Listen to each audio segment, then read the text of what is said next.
Test 3, Section 1. A student wants to register for a conference. Listen to the conversation between the student and the woman and answer the questions. First, you have some time to look at questions 1 to 4.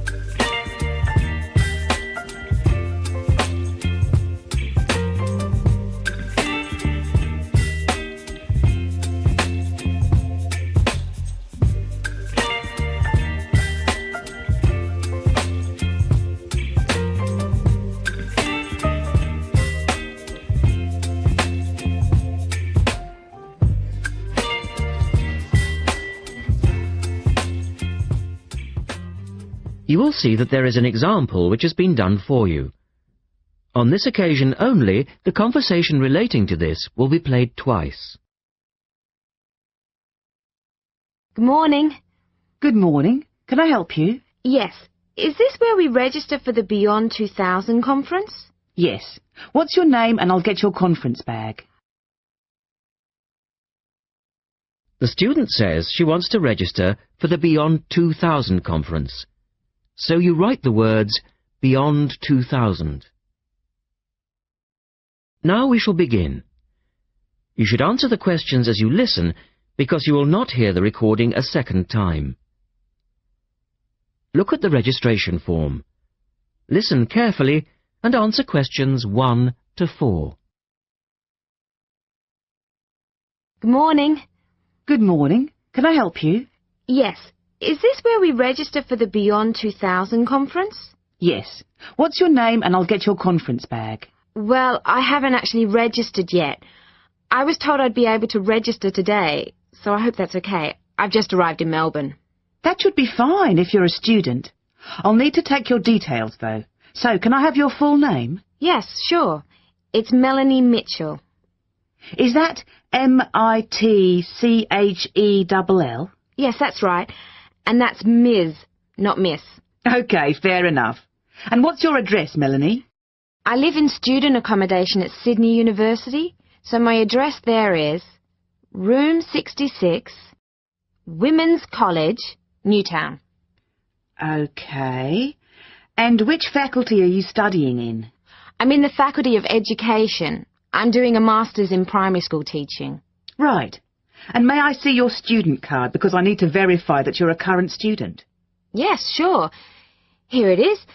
My number is 994578ED.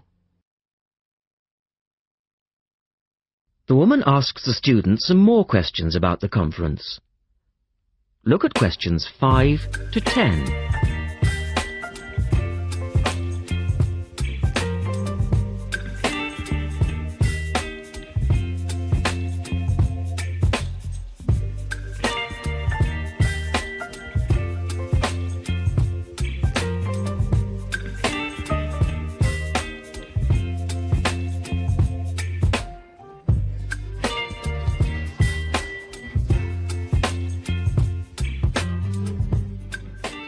Now listen to their conversation and answer questions 5 to 10.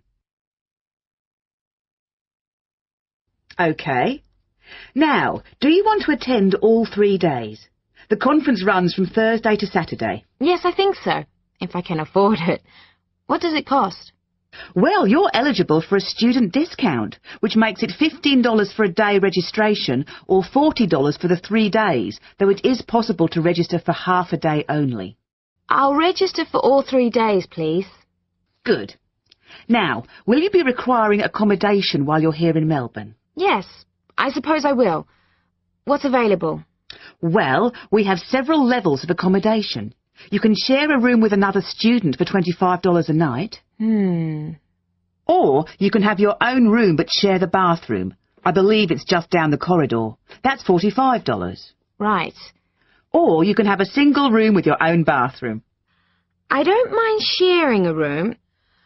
On second thoughts, yes, I do. I'll have my own room, but I'll share the bathroom. Right. Now, the conference fee does not include meals, though you do get tea and coffee in the breaks. Shall I put you down for lunch? That's an extra $10 a day. And there's the conference dinner on Friday night, which is $25. Oh, and what about breakfast? Hang on a minute. It's all starting to sound rather expensive.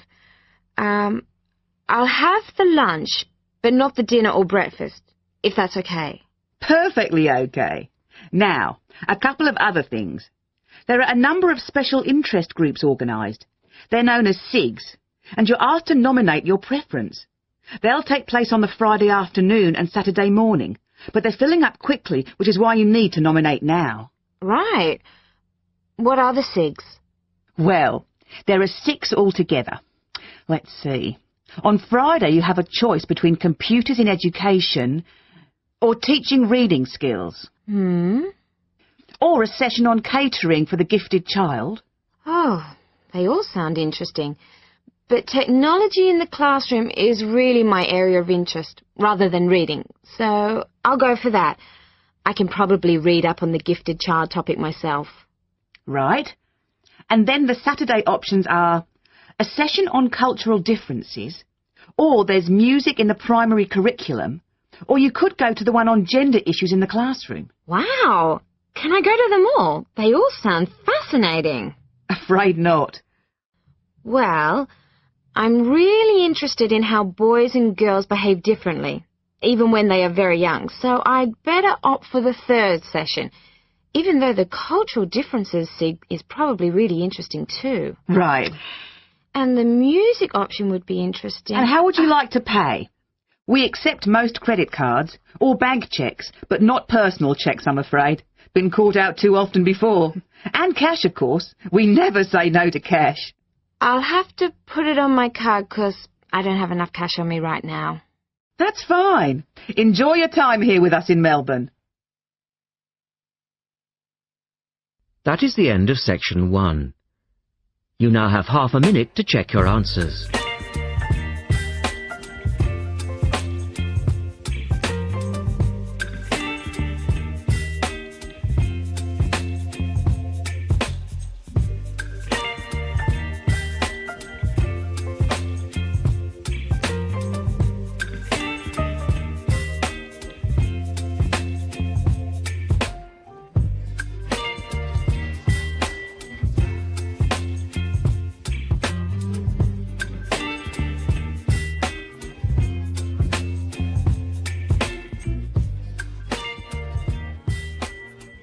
Test 3, Section 2. You will hear a woman talking about a number of different beaches to a group of tourists. First, look at questions 11 to 20.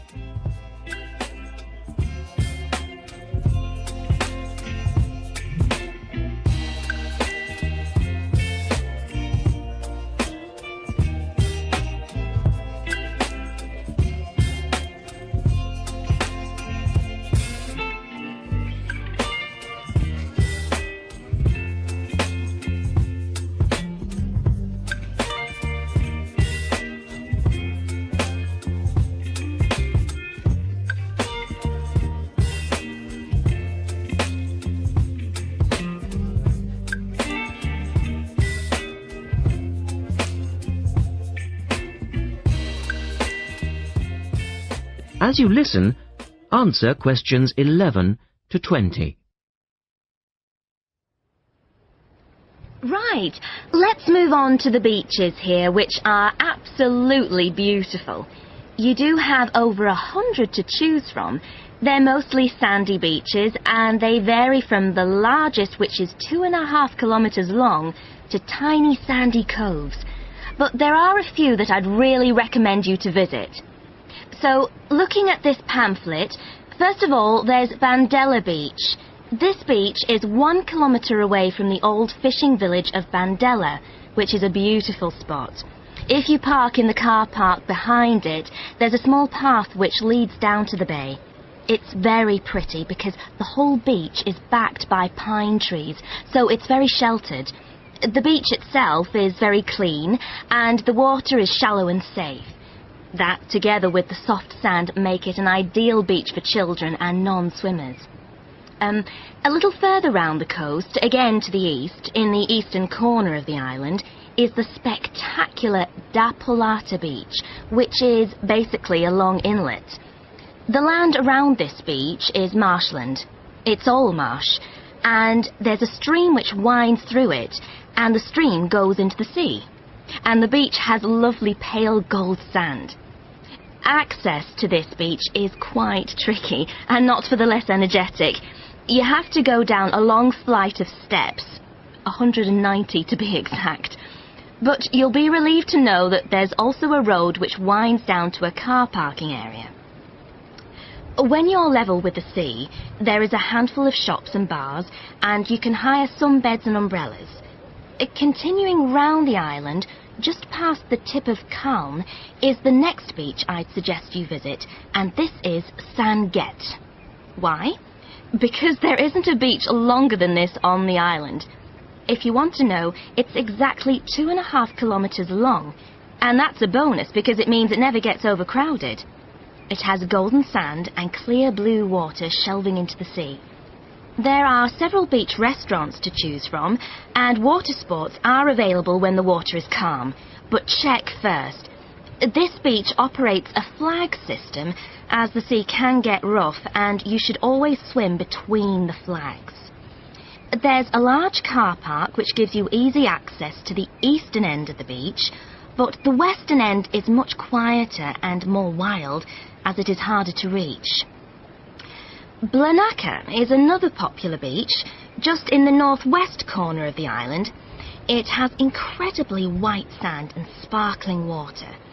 There is ample car parking here, and plenty of bars and restaurants.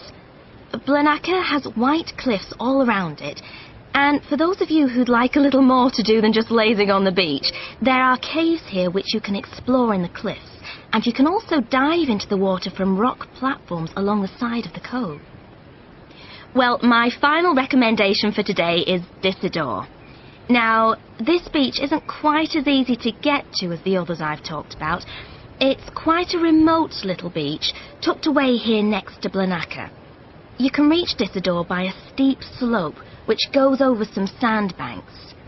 The beach itself is small and pretty, with reddish-coloured sand, and some stony areas on its eastern side.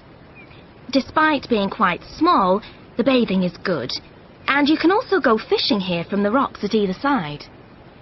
It's a good idea to take some food and drink with you if you decide to go here, as there's only one little bar which isn't always open.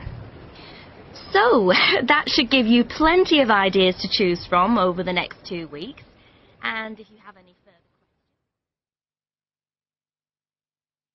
That is the end of section 2. You now have half a minute to check your answers.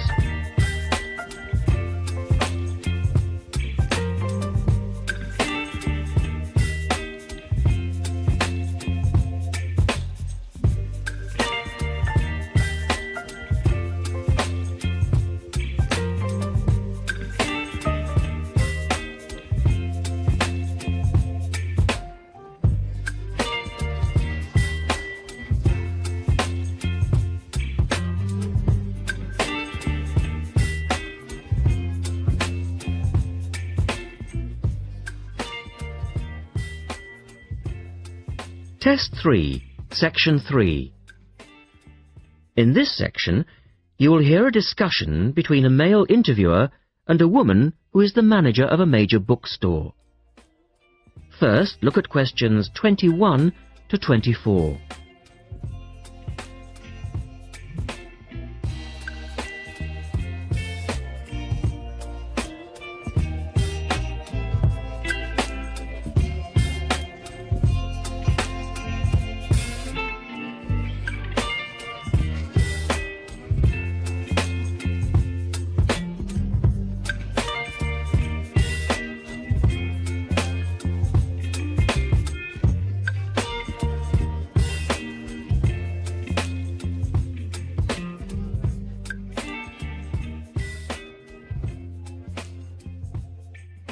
Now listen to their conversation and answer questions 21 to 24. The start of a new academic year is a challenge for booksellers. Lee Rogers talks to one major bookstore manager. Jenny Farrow, you're the manager of Dalton Books, and you sell an awful lot of books to students, don't you? Yes, we do. How do you manage to make sure that you're going to have the books students need when all the new courses begin? Basically, we make preparations long before they arrive. Like all other major book retailers, we have a database of information, and using that, we contact course conveners in May and ask them to send us their book lists. How many books are we talking about? For one course? Yes, as an example. An average course requires about 30 books. We ask lecturers to indicate whether a book is what we call essential reading. You know, the students simply have to get it, or whether it's what they would term recommended reading, or whether it's just a supplementary text that they tend to refer to as background reading. What about predicted buyers? It's not a perfect system, unfortunately. If a lecturer tells us that he expects us to sell 100 copies of a book, we know that we could actually sell anything from 50 to 150. That's why in practice, when it comes to ordering, it's a lot safer to go by the previous year's sales figures, if that's possible, of course, if we've sold the book before. We also build other factors into the equation, including the type of course that the books are for, the student's year group, and a measure of our own judgment. And these criteria make a fairly accurate guide? As accurate as we can be, yes. Look at questions 25 to 30.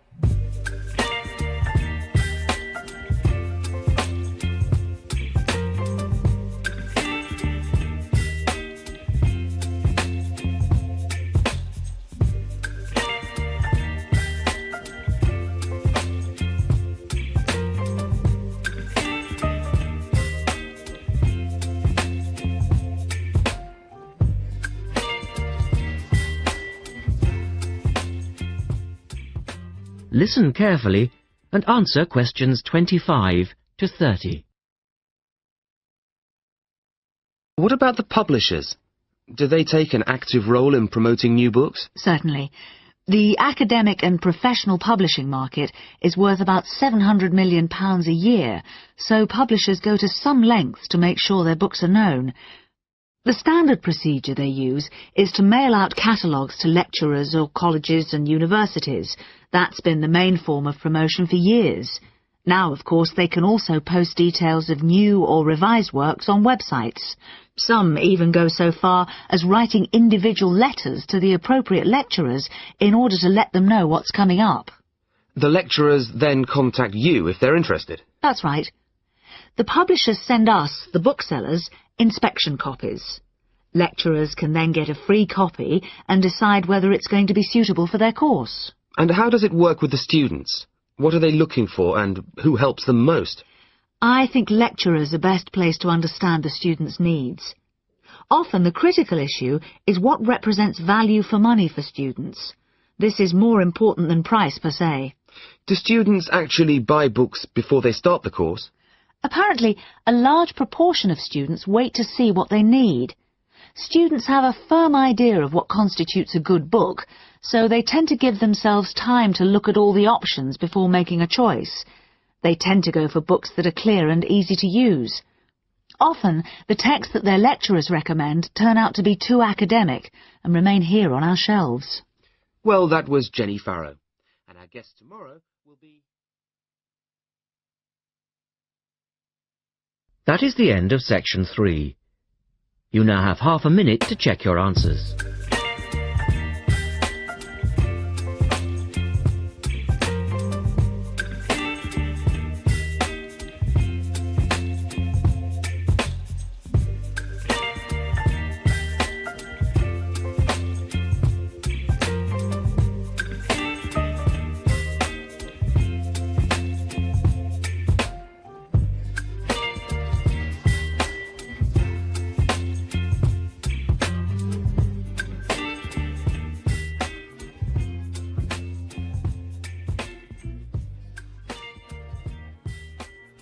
Test 3, Section 4. You will hear Rebecca Bramwell, an artist and illustrator, giving advice on how to get your first job or commission as an artist. First, you have some time to look at questions 31 to 35.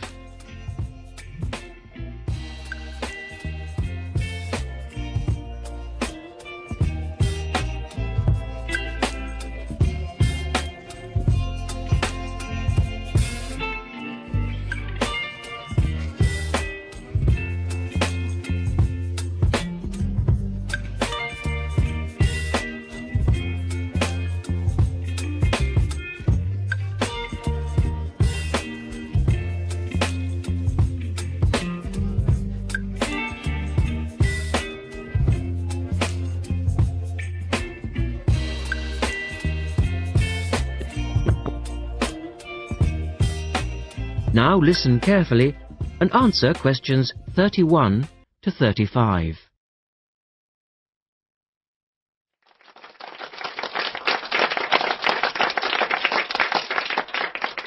I'd like to introduce Rebecca Bramwell, an artist and illustrator who has come along today to talk to you all about getting your first job or commission as an artist. Over to you, Rebecca. Thank you for inviting me. I remember when I graduated back in 1983, I was very excited about getting my first commission. My degree was in fine art, and I'd worked long and hard to get it. I was an enthusiastic student, and I never found it difficult to find the incentive to paint. I think as a student you're pushed along by fellow students and tutors, and the driving force is there. However, when you leave college, you find yourself saying things like, I'll have one more cup of coffee and then I'll sit down to work. I hate to admit it, but I say it myself. Suddenly, it isn't finding the inspiration or getting the right paper that's a problem. It's you. In my view, there are a number of reasons why this happens. It's a real challenge making a decent living as a new artist. You have to find a market for your work. Often you work freelance and need to take samples or portfolios of your work from place to place. These experiences are common to a lot of professional people. But artists also have to bare their souls to the world, in a way. More than anything, they want praise. If people don't like what they create, then it can be a very emotional and upsetting experience hearing them say this. I began to realize that these problems were preventing me from having a career in art, and so I decided to experiment. I was a painter, but I started to dabble in illustration, drawing pictures for books, cards, and this offered me the opportunity to become more emotionally detached from my work. I was no longer producing images from the heart, but developing images for a specified subject, taking a more practical approach. I began to develop a collection of my illustrations, which I put into a portfolio and started to carry around with me to show prospective clients and employers. But it was still tricky because publishers, for example, want to know that your drawings will reproduce well in a book. But without having had any work published, it's hard to prove this. Having a wonderful portfolio or a collection of original artwork is, of course, a first step. But what most potential clients would like to see is printed artwork, and without this evidence, they tend to hold back still when it comes to offering a contract. Look at questions 36 to 40.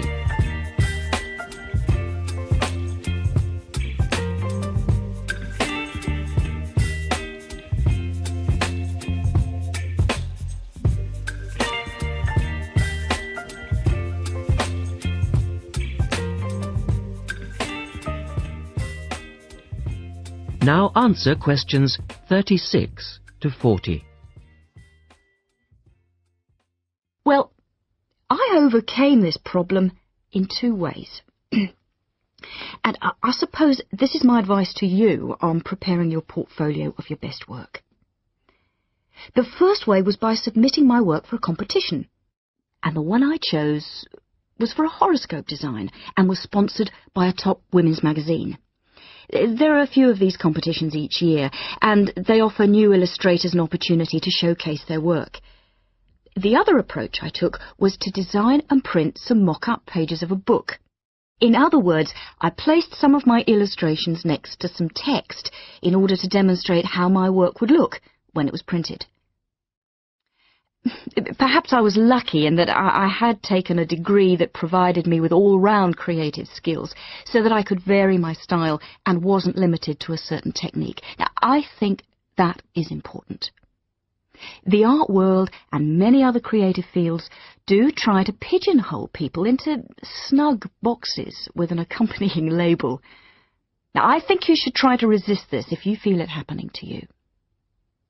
If you don't, you'll find it difficult to have new work accepted if you try to develop your style at a later stage in your career.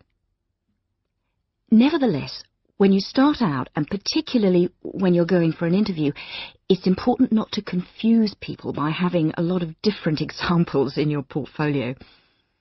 One remedy for this is to separate your work into distinct categories. In my case, I did this by dividing my design-inspired illustrations from my paintings.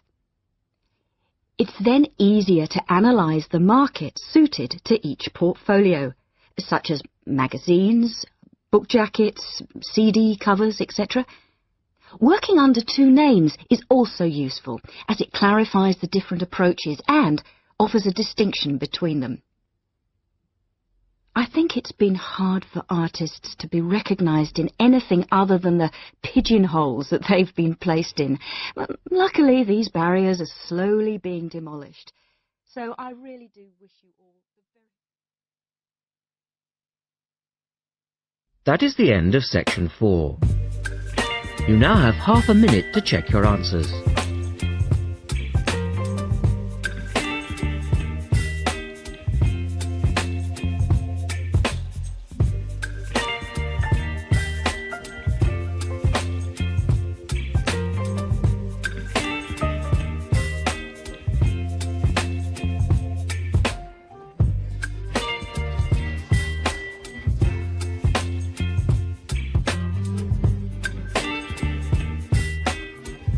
That is the end of the listening test.